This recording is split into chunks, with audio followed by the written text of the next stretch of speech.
Hello, welcome to Die Rollin. I'm the ever excitable Adam, and today I'm unboxing Dead by Daylight board game, the Malicious expansion. This is an expansion for the Dead by Daylight board game, clearly, which gives us 3 new killers: the Dredge, the Artist, and the Knight, and 4 new survivors.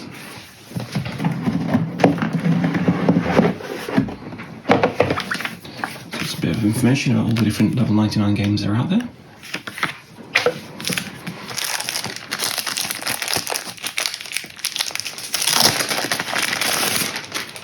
Okay, so here's our first survivor, Michaela Reed.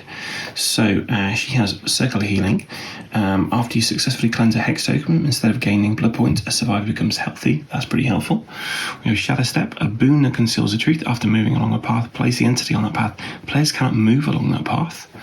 That includes the enemy, I guess. And then Clairvoyance, at the start of the planning phase, reveal a prop anywhere on the game board. And she's down as easy. Then I have Hattie Keir. Overzealous. When you enter the killer space, gain a blood point. When the killer would interact in your space, discard an item to prevent that interaction. And when you would move with your card, instead roll 2 skill check dice and choose one. Move directly to the corresponding starting space on the board. That is really cool. So you're teleporting around. She's also done as easy. Jonah Vasquez. After you successfully cleanse a hex totem, instead of gaining blood points, a sacrificed survivor moves along any path. They're no longer sacrificed. This does not count as sabotage and hook. At the end of your turn, if you're wounded, gain a blood point. And when you or another survivor in your space or a connected space rolls a 4, treat it as great success instead. Ooh, want to shut him down pretty quick. Potential energy, and he's down as hard, by the way. Potential energy for Vittoro Toscano. At the start of your turn, remove 1 progress from a generator in a connected space to add 1 progress to generate in your space. Fogwise, at the start of your turn, remove a breakable wall or pallet from a connected path. Place it on another connected path without any other component. Oof. And then when you leave the killer space, the killer moves with you. That is pretty cool. He's also down as hard.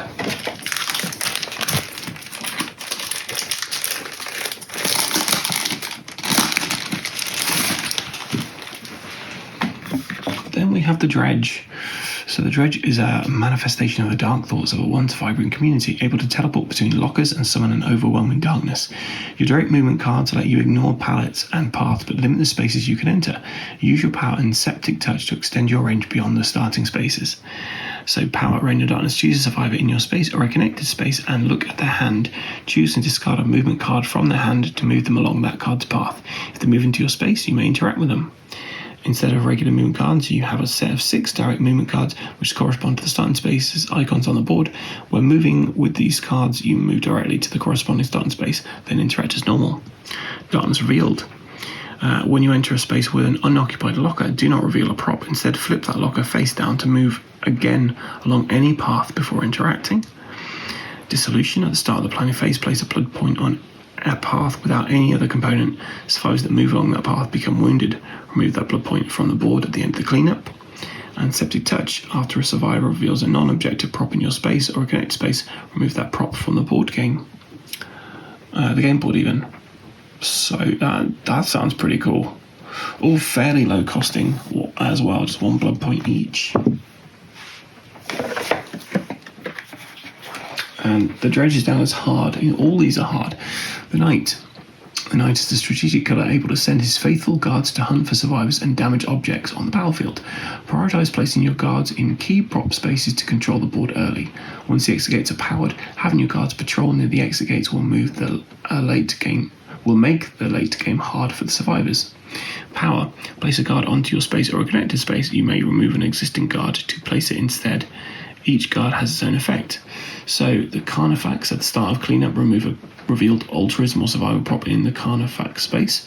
Then place the Carnifex onto a space connected to its space.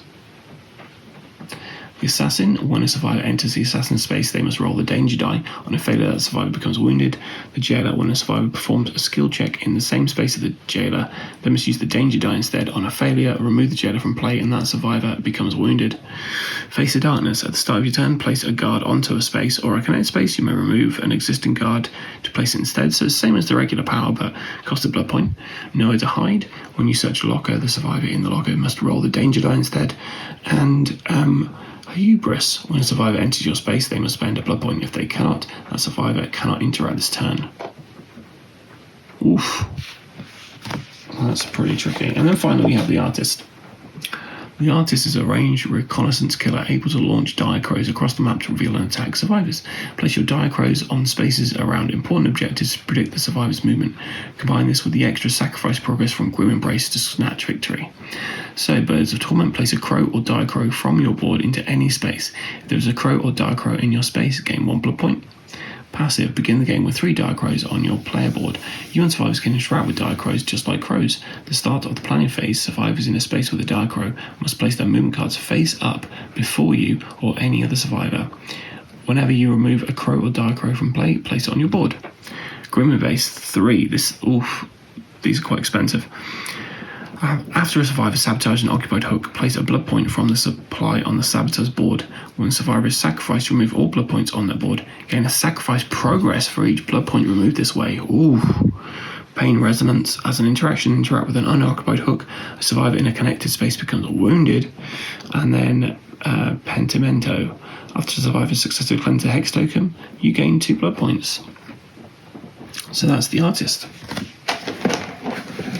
We have 2 new levels. The boards for these are quite shiny. I do wish they would change the material. So we've got the Forsaken Boneyard, a map I'm well familiar with in the game. We've got a couple of we've got some blocked areas here and here. We've got a couple of areas you can jump one way to from the Eerie Balcony. But it looks fairly connected, to be fair. I don't know, there's many pinch points. And you can also jump from the Twisted Tree to these 2. So lots of one-way, lots of yellow on the board, I guess. And then we have the Withered Isle. Another one I'm fairly familiar with. Lots of paths here.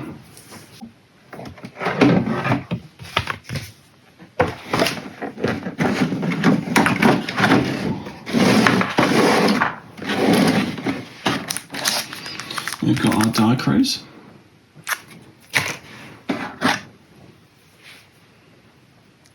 Have the dredge.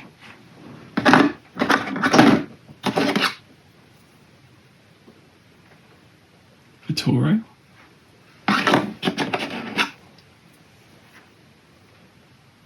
Jonah.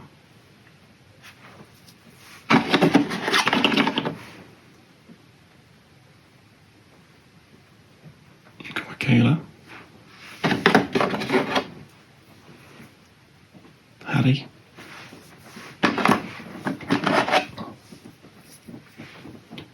the Artist,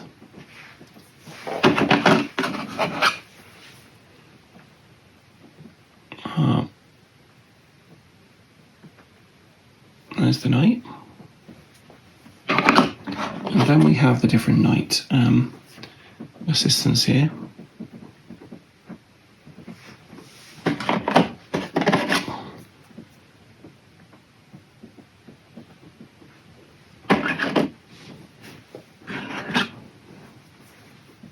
Guess that's the assassin.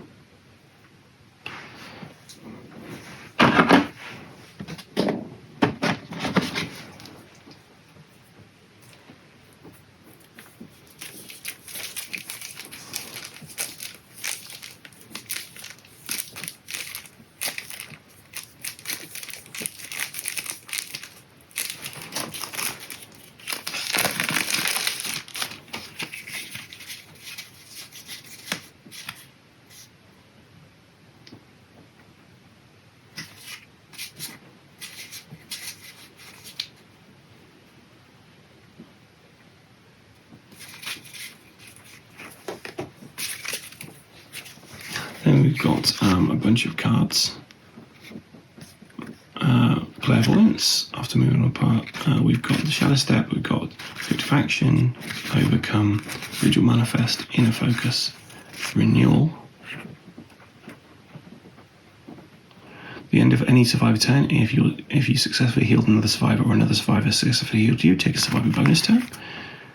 At the start of your turn, draw 4 survivor perk cards and replace this perk with one of them. This perk and the chosen perk cards are discarded. Situation-wise, at the end of your turn, take a survivor bonus turn, discard this perk from play. You can now access the perk it was covering. Inner healing. At the start of your turn, you become healthy, discard this perk from play. You can now access the perk it was covering. When the killer enters your space, force the killer to interact with you instead of taking any other action this turn. Discard this perk from play and you can... Yep. So we've got quite a few of these. As an interact with another survivor in your space, or a connected space to have them take a survivor bonus turn after this one. And then Fogwise, we've seen that. Quick Gambit, Pentimento, Pain Resonance, Fearmonger at the start of planning phase, choose a survivor in your space or a connected space survivor cannot activate perks. Gel, after survivor rolls a 1 or a 2, treat that roll as a failure instead. You gain a blood point as if they'd rolled a failure. After a survivor successfully repairs a generator, place the entity on any path, survivors cannot move along that path.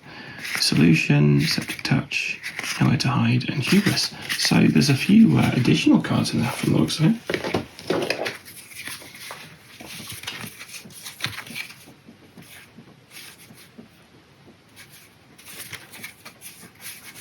And then the Dredges cards, which are for the different starting points. And that's it, that's everything you get inside a box of Dead by Daylight, the board game Malicious expansion. I cannot wait to get this to the table. Huge fan of the board game, huge fan of the video game, and the Dredge and the artists are actually some of my favourite villains.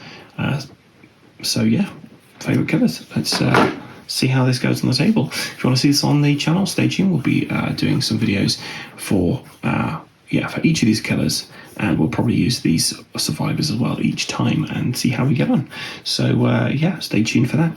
I've been the ever excitable Adam. Until next time, stay safe or die rolling.